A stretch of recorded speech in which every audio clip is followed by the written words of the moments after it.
Pete Zielinski, Additive Manufacturing Media. I'm at ThyssenKrupp Bilstein in Hamilton, Ohio.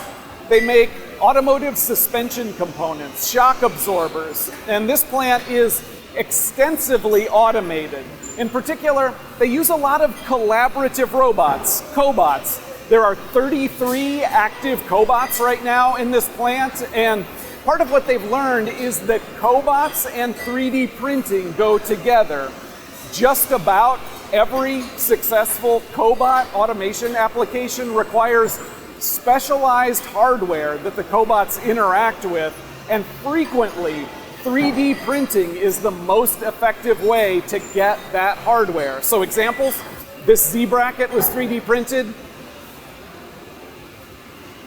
Some of the grippers for the robot, sensor brackets, cable management brackets. The need to produce hardware like this in order to support automation has required the automation team here at Bilstein to expand the 3D printing capability they have access to.